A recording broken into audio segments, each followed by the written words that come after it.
From JBS Studios in Greater New York, this is the JBS News Update with Teisha Bader. I'm Teisha Bader with the JBS News Update for Wednesday, December the 18th, 2019.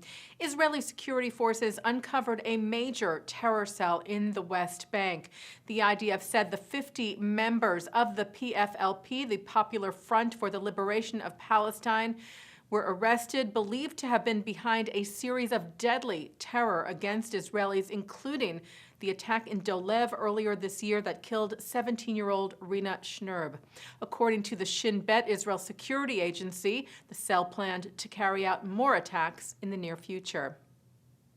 Well, a senior official from the White House is said to have rejected a claim from a Lebanese television station that said they have a draft copy of the U.S. peace plan for Israel and the Palestinians and published parts of it.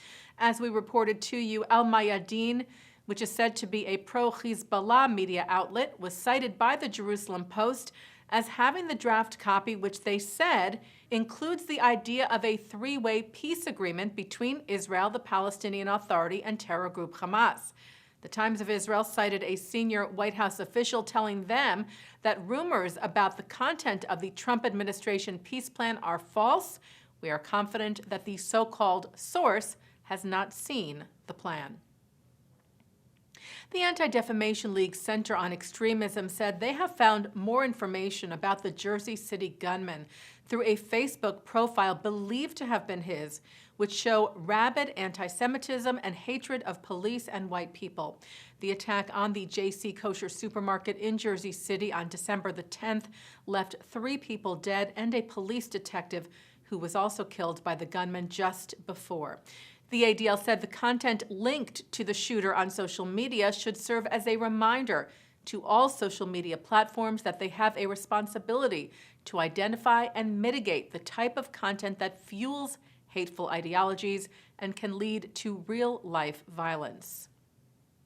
A resident of a southern Israeli community addressed the UN Security Council today to share what it is like to live under rocket fire from Gaza. Adele Raymer of Kibbutz Nirim, near the Gaza border, was invited to speak by U.S. Ambassador to the UN, Kelly Craft. Have you ever had to run for your life, literally? When I hear the red alert early warning system for incoming rockets, I know that I have between 5 to 10 seconds to get to someplace safe. Referring to the onslaught of rocket fire from Gaza last month, Raymer said 1,800 rockets were launched at our communities during this period. What would any of you do if this number of projectiles was launched over your border?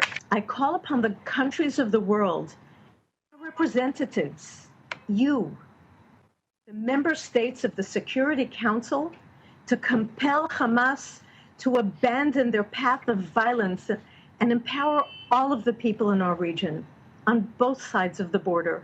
We all need to be able to raise the next generation to respect our neighbors, not to fear them. Dozens of headstones were knocked over and set on fire at a Jewish cemetery in Slovakia. Local TV Novini reported that the destruction was found Monday in the town of Namistovo. Some of the graves date back to the 18th century. Police are investigating. The Prince of Wales, Prince Charles, will be coming to Israel for the first time in an official capacity next month. The royal has been in Israel to attend the funerals of former Israeli Prime Minister Yitzhak Rabin and President Shimon Peres, but never on an official state visit.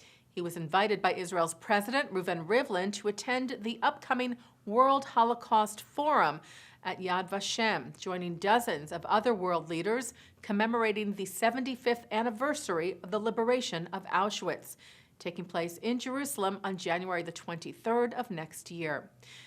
Well, Cyprus has become the 17th country to adopt the AIHRA's broad definition of anti-Semitism. The International Holocaust Remembrance Alliance's working definition includes some forms of anti-Israel sentiment, like comparing Israel to Nazi Germany. The Mediterranean Islands ambassador to Israel, Sami Ravel, welcomed the decision, saying it was significant. He wrote on Twitter, "We must remember the past to ensure the future." Israel's Foreign Ministry Director General Yuval Rotem tweeted, "We hope to see more countries adopting the AIHRA definition in combating anti-Semitism." And the first night of Hanukkah is just days away. The menorah that is lit throughout the holiday in Jerusalem's Old City arrived yesterday. The massive bronze menorah was lowered by a crane in front of the Western Wall. It is just over 6.5 feet tall, weighing about a ton. A public lighting with special guests will take place every night from December the 22nd to December the 30th, live streamed through the Kotel webcams. Taking a look now at our programming for tonight on JBS for Wednesday, December the 18th. At 7 o'clock, it's From the Aleph Bet. At 7:35, Jason Greenblatt discusses possibilities for Middle East peace at this year's Jerusalem Post Conference. At 8, Israel's former ambassador to the U.S., Michael Oren, talks about the relationship between American Jewry and Israel. At 9, it's part 1 of a special Year in Review L'Chaim, where Mark Golub leads a panel discussion of 2 major themes: the future of political bipartisan support for the State of Israel and the legal status of Israel on the West Bank. That's with Thane Rosenbaum, Eric Yaffe, Betty Ehrenberg, and Richard Stone. At 10:30, it's a look at the classic Jewish Knish. And coming up right after this newscast, Thinking Out Loud. And that's the JBS News Update for Wednesday, December the 18th, 2019. I'm Teisha Bader.